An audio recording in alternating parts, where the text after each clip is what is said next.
안녕하세요. 수원시 외국인복지센터 이현우입니다.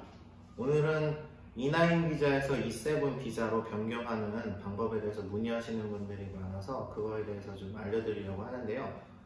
첫 번째, E7-4 비자는 어떤 비자일까요? E7-4 비자는 최근 10년 이내에 5년 이상 E9이나 E10, H2 비자로 한국에서 정상적으로 체류하고 있는 사람들이 신청을 할 수 있습니다. E7-4 비자는 전문직이 받는 체류 자격입니다. 한국에 처음부터 E7 비자로 들어올 수도 있고 다른 비자로 한국에 왔더라도 자격이 된다면 E7 비자로 바꾸는 방법이 있습니다. 바로 E9 비자입니다. 한국에 올 때는 비전문 비자인 E9 비자로 숙련성을 인정받은 근로자에게 E7 체류 자격을 줄 수가 있습니다. 이때 받는 비자는 E7-4 비자 또는 숙련 기능 인력이라고 말합니다. E7-4 비자 어떤 점이 좋을까요? E7-4 비자를 받으면 최장 10년까지 한국에 근무를 할 수 있습니다. E9 비자가 최장 4년 10개월인데 반해서 E7-4 비자를 10년까지 한국에 거주할 수 있기 때문에 더 안정적으로 근로를 할 수 있고, 또한 E9 비자와의 차이점은 외국에 있는 가족을 한국으로 초청을 할 수가 있게 됩니다.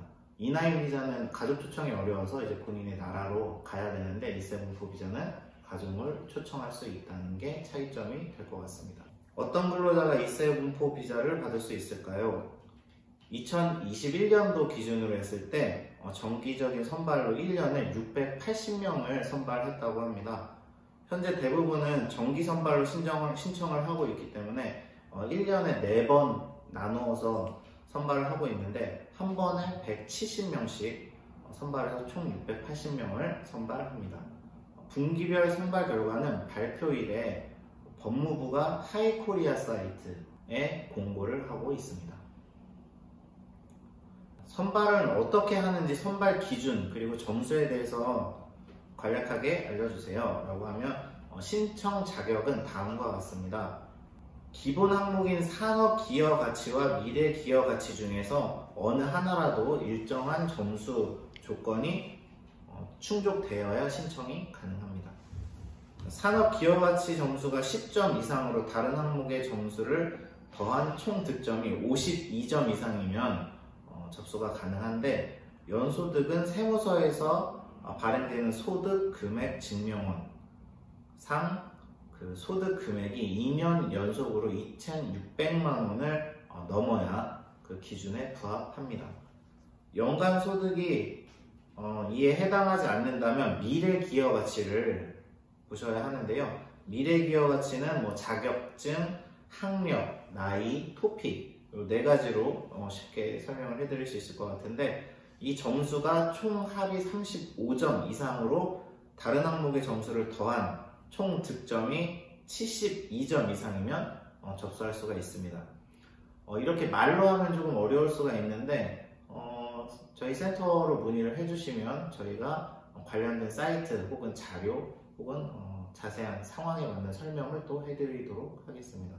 점수를 높이려면 선택 항목의 점수가 꽤 중요한데요. 이 점수는 이제 지속적으로 한 군데 업체에 근속했던 기간, 그리고 개인이 보유하고 있는 자산, 그리고 최근 10년 이내에 국내 관련 분야의 근무 경력, 관련 직종, 그리고 국내 교육 또는 연수 경험, 그거에 따른 가점이 부여가 되는데요.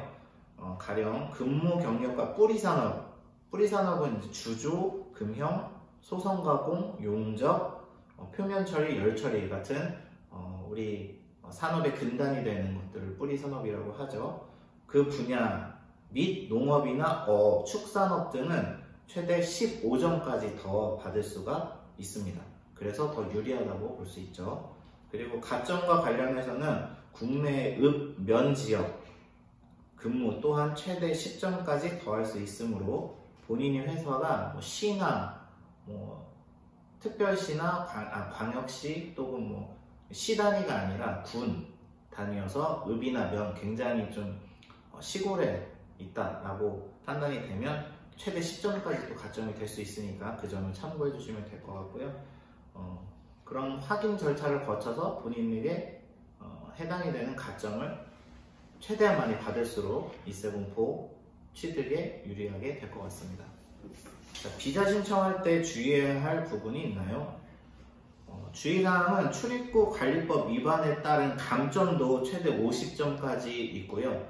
그리고 법 위반 4회 이상은 E7포 비자 신청이 불가능하니 주의해야 합니다. 그러니까 대부분 간단한 범죄, 예를 들어 자동차 불법 주차라든가 신호 위반이라든가 이런 과태료를 물 경범죄는 크게 이제 적용이 안 될 수가 있는데, 그 외에 폭력 사건이라든가 아니면 큰 사고를 내셨다거나 출입국관리법을 위반했다거나 이런 상황으로 인해서 이제 좀 문제가 발생했을 경우에는 출입국관리 사무소에다가 연락을 해서 이 부분이 본인이 어떤 부분에 문제가 있는지 설명을 하고 그거에 대한 상담을 거친 후에 신청을 하시는 게 좋을 것 같습니다.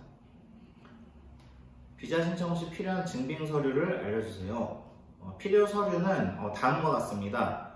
여권 있어야겠죠. 그리고 외국인 등록증, 그러니까 여권이나 외국인 등록증은 이제 신분 확인을 위한 그런 서류는 기본적으로 필요하고요. 그리고 연장 수수료는 현재 2022년 기준으로 했을 때 6만 원으로 저희가 확인이 되고 있습니다. 그리고 고용계약서 원본 및 사본이 있어야 되고요. 급여, 그리고 3개월 이상의 계약 기간, 그리고 근무 내용이 기재되어 있는 고용계약서가 필요합니다. 그리고 재직증명서, 그리고 세무서에서 발행한 소득금액증명서, 이건 앞서 말씀드렸듯이 2,600만 원 이상이 되는 것이 확인이 되어야 됩니다. 그리고 회사의 세무서 발행 납부 내역증명서, 그리고 납세증명서, 지방세 납세증명서, 사업자 등록증 사본, 회사 측 고용보험 사업장 자격 취득자 명부 또는 4대 보험 가입자 명부, 그리고 점수제 입증 서류, 각 항목별 근거 서류 및 점수를 계산한 그런 근거가 필요한데요. 이렇게 회사 고용계약서를 제외한 그 이후에 말씀드렸던 것들은 이제 회사에서 좀 도움을 줘서 준비를 해야 되는 서류이기 때문에 그 부분은 사업주와 협의를 해주시면 좋을 것 같습니다. 그리고 신원보증서, 그리고 거주 숙소 제공 확인서, 해당 외국인 동반 가족이 있는 경우 2천만 원 이상 자산 증빙 서류, 그리고 결핵 진단서, 과거에 제출 이력이 있는 경우에 결핵 진단서 같은 경우는 생략이 가능하다고 합니다. 네. 그리고 마지막으로 여러분들이 비자 E7포를 신청하기 전에 회사의 사장님이 비자 변경에 적극적으로 도움을 주실 수 있는지 먼저 확인을 해주시고, 그리고 고등학교 또는 대학교 졸업증명서 원본과 번역 공증본 등을 준비하셔야 합니다. 자세한 점수를 계산을 원하신다면 앞서 말씀드린 이 서류들을 최대한 준비를 하셔서 저희한테 연락을 주시거나 저희한테 찾아오시면 저희가 최대한 할 수 있는 범위 내에서는 계산을 하고 가능한지 아니면 조금 더 어떤 것들을 준비해야 하는지 도움을 줄 수 있을 것 같으니까요. 저희 센터로 도움을 요청하시면 저희가 최대한 적극적으로 도와드리도록 하겠습니다. 네, 이상으로 E7포 비자 취득할 수 있는 방법에 대해서 안내드렸습니다. 감사합니다.